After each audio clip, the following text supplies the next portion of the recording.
কয়েকটি মেয়ের গল্প, এখনকার ছবি, এখনকার না জানা কলকাতার ছবি, যে প্রফেশনটা আমাদের চোখের সামনে রয়েছে অথচ যেটা নিয়ে আমরা এখানে ছবি করি না, এসকর্ট সার্ভিস, এই জাতীয় 5টি মেয়েকে নিয়ে এই ছবির গল্প তৈরি হয়েছে। এখানে অভিনয় করেছে রাইমা, তনুশ্রী, পার্নো, লকেট, মুমতাজ এবং একটি নতুন মেয়ে, তার নাম হচ্ছে নিমিষা, তাকে আমরা ইন্ট্রোডিউস করেছি এই ছবিতে। ছবিটা এখনকার মেয়েদের, এই ধরনের মেয়েদের লাইফস্টাইল, তাদের স্ট্রাগল এবং কলকাতার প্রেক্ষাপটে তারা কিভাবে বেঁচে থাকে, কিভাবে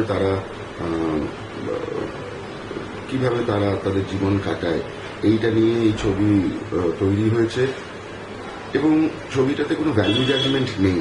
ছবিটাতে যেটা বলা হয়েছে সেটা হচ্ছে যে এই মেয়েরা অনেকেই হয়তো পরিস্থিতির শিকার, এবং এই এই এই গ্ল্যামার, এই জীবনযাপনের পেছনে কোথাও হয়তো খুব সাধারণ একটি মেয়ে লুকিয়ে আছে, এবং যাদেরকে আমরা অ্যাপারেন্টলি খারাপ মেয়ে বলে চিহ্নিত করি, তারা হয়তো আসলে সেরকম খারাপ মেয়ে নয়।